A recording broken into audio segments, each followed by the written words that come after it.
Dr. Lance. Lastly, I want to give honor to my wife, okay? Now, we've been married for about 13 years, together for 15. And it's been a journey, to say the least, okay? My wife is Nigerian. I'm African American. So that's a dynamic right there, okay? And I'll tell you guys something else. My wife being Nigerian, she is the whitest Nigerian you will ever meet. What do I mean by that? Okay, so we met online called Black People Meet. Who ever heard of that? Black People Meet. Okay, cool.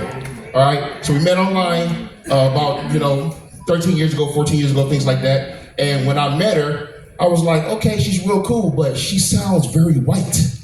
I was like, are you white or are you black? What's going on, So when I met her, had a beautiful connection and took off from there. We got 2 beautiful kids, both of our kids, blended family. I got the daughter, she got the son. They're both 19. Son just graduated this year from high school. Last year, daughter graduated from high school, and they both doing their thing, so clap it up for that. Okay. So before I get into what I do as far as business and everything, let me kind of go back down memory lane. Back down memory lane? Who remember that song? Okay, I can't sing like you, but there you go. Let me kind of go back a little bit about how I got to where I'm at, from back then. So I grew up in Los Angeles, California. Okay, so I am a, USC fan. I am a, no Raiders, no. I am a USC fan. I am a Los Angeles fan. KB24 Kobe, that's my guy right there. Rest in peace. Okay, and I also am. Okay, I'm going to admit this, but this is also what makes me tough as well. I am a Dallas Cowboy fan. Don't hit me. Don't. Yes, don't destroy me. I am a Cowboy fan. But that's made me tough and everything, because I can take it. I've heard cowgirl, I've heard all that stuff, right? So it doesn't affect me.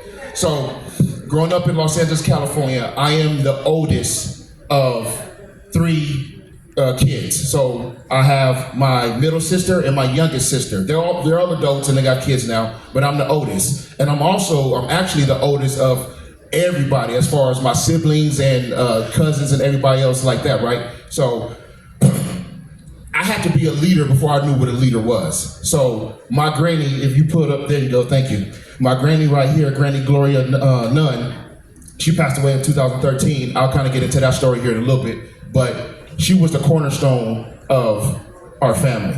So whoever saw the movie Soul Food, remember Soul Food with Big Mama? That was her right there. So she was the big mama of the family. So every Christmas, every Thanksgiving, every New Year, we was having at our house in Gardena, California. If you guys ever been to California, Gardena, I went to Gardena High School, Gardena, California, right?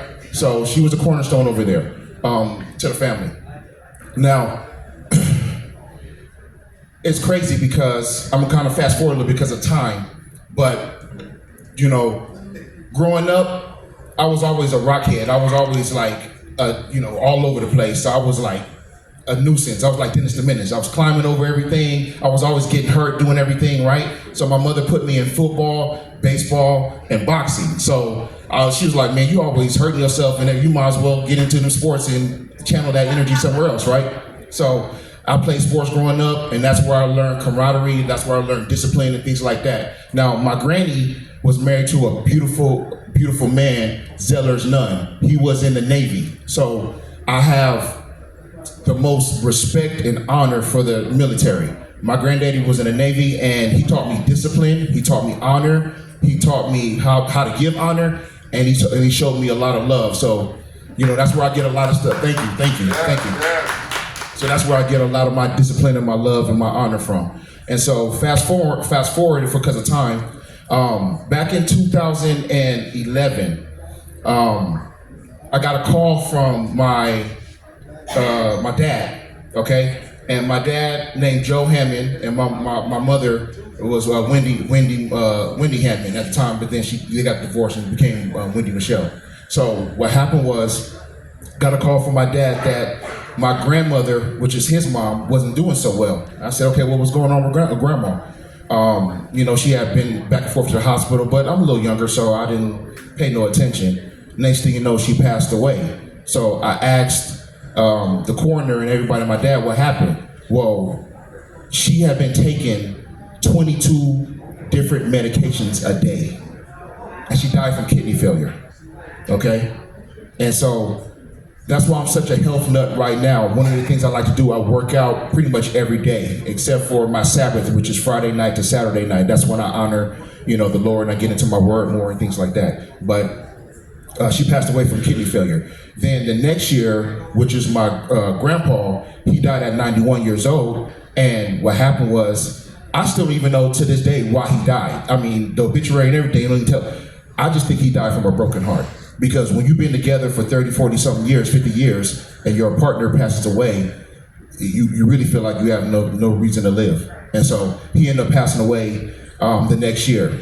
Now, that was 2012. 2013, here we go. My granny, which is my mom's mom, she passed away. Now, real quick, let me tell you the story how she passed away. So we were in my house. My mom and my sisters were at my house with my dad in Los Angeles, California. And got a call from my granddaddy, and he was like very hysterical. And I had him on speaker with my mom and them, and I was like, "What's going on, Granddad? What's going on?" He couldn't really speak. He just kept saying, "She's gone, she's gone, she's gone. Oh my God, she's gone." What do you mean she's gone? Like, Granddaddy, tell us what's going on. So after he calmed down and he was able to articulate himself, she ended up passing away. She had a brain aneurysm on the toilet, fell over and hit her temple on the floor and ended up passing away. Okay, they were living in Long Beach, California at the time. Now, my granddaddy, which is her husband, he ended up passing away the next year. Now, he had lung cancer, okay? Now, this is the power of perseverance. I'm gonna get into that a little bit later, but he passed away the following year from lung cancer, but also, again, when your sibling, or when your spouse passes away, you're kind of like, okay, well, I have no reason to live. And so that's what happened with my granddaddy. So I lost 4 matriarchs and patriarchs in the family within 4 years. I was at a funeral every year, okay?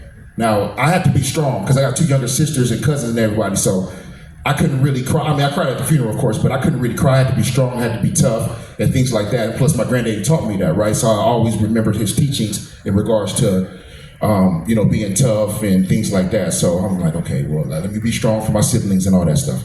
So what happened was in 2014 when he passed away.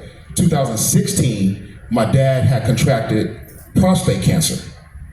He passes away in 2016 from prostate cancer. I'm like, God, what is this Murphy's Law? Whatever can go wrong will go wrong. What is going on? I'm losing all these family members.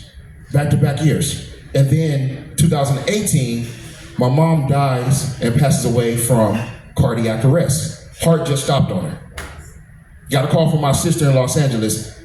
Heart just stopped on her. She couldn't, I'm like, what's going on? So me and my wife, we remember this vividly to this day. We drove all the way, because we were living in Rancho Cucamonga, California. We drove all the way from Rancho to Los Angeles, where Cedar Sinai, where she was at, and she wasn't pronounced dead at the time. She actually was on life support for a couple months. Then she ended up passing, we had to pull the plug 2 months later because we weren't gonna let her live like that. So I say all that to say, what got me through all that, I should say, is my faith in God. One of my favorite scriptures is Matthew 6:33. Seek ye first the kingdom of heaven and all his righteousness, and all these things will be added onto you. I had to seek God first during those tough times. I don't know, I still can't believe how I made it through. I really can't, because any normal person that is not faith-filled and has the word in him or her would have withered and just gave up. But because I had the right principles instilled in me ever since I was young, I had my faith and I kept God first. It helped me get through all those tough times. And so that's one of my favorite scriptures. Then another one is John 14:6. I am the truth, the life, and the way. No one comes through the Father but through me. So that's another of my favorite scriptures. So I say all that to say, if you guys keep God first and know that no matter what you guys got going on, because life is going to happen. Life is going to life. Life be lifing, like they say, the young people say, right? Life be lifing. So if you're struggling in your business, if you're struggling in your health, if you're struggling in your spirituality, whatever you're struggling in, seek ye first the kingdom of heaven, and he will add everything else onto you. Don't seek these other deities out. They give you temporary fixes. But what is a man to gain the whole world but lose his soul? You don't lose your soul when you have Jesus in your life. I want to make sure now I'm not trying to preach to y'all, but I want to make sure that I teach to you guys that I want that to be instilled in you guys. What got me through all those tough times was seeking God first. Okay? So let's go on to the next. There you go. Now let's go to my business right here. So 5-Star Private Equity. So we have a lot of services we provide in regards to our company, and we have a lot of partnerships globally. And I love what Dr. Lance we talked about earlier before we got on stage and all that. And I was like one of the first ones here, so we had a long talk. Collaboration and partnerships is a new currency. I love that because that's exactly what it is. Business credit build out, we do. Forex and futures trading. I'm also a trader. I've been a professional trader for 15 years, so I teach people how to trade in the markets. Cryptocurrencies, mergers and acquisitions, debt and equity funding, business corporate funding, things like that. Trust in states, real estate investing. Real estate consists of single family, land, commercial, all that good stuff. And international banking services. So we talk about debt instrument like SBLCs, LTNs, MTNs, things like that, monetization. These are all like the big boys do all this stuff. So the Goldman Sachs, and anytime you guys see a big project being built, whether it's overseas or whatever, you gotta have a debt instrument in order to do that. They monetize that, and then that's when they fund their projects. So those are some of the services we provide. Go ahead and go to okay, there we go. Another partnership that I've done, that I partner up with 5-Star, partner up with, is Words Are Rich. So my guy right here, Ali Porter, he's the founder. He is a reformed,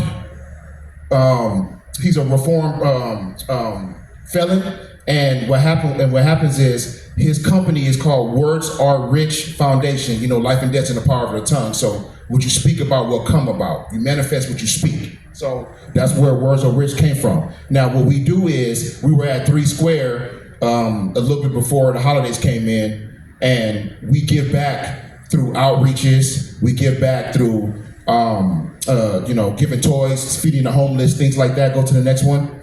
Kind of show you some. So we were here. This is one of the things we were doing. We're feeding the homeless. I'm not the homeless, I'm sorry. We're feeding people coming through with their cars and giving them canned goods and stuff like that. This is for Thanksgiving and all that, and Christmas. So keep going. Yeah, so that's my guy right there. It's one of my guys, Demarie. He's a really good brother. And every single person except for myself, all these people are reformed felons. Reformed felons. So just because you did something in your past and you have something that happened in your past or whatever, don't mean that God ain't got you. Look at these brothers right here. All right. Okay? Let's clap up for that, because they can still be doing things illegally, but they're choosing to channel their energy the right way. Okay, keep going. Yeah, so this is right here. We were given, we were at 3 Squares, and we were putting chicken nuggets into the cups, because there's a lot of kids out here in Las Vegas that don't have what we have. You know what I mean? Or very less unfortunate or less fortunate. Keep going. That's all? Okay. So let me leave you guys with 2 things. Luke 17:21 says, "Look neither here or there, but the kingdom of heaven is in you." Let me say that again. Look neither here or there, but the kingdom of heaven is in you. Stop looking for outside entities and things to validate you. Validate yourself, because God Almighty is in you. He gave you the strength and the power to go out there and gain wealth. Deuteronomy 8:18. I can keep going on and on. But this is what drives me to do the things that I do to help people, not only domestically, but globally. I seek God first.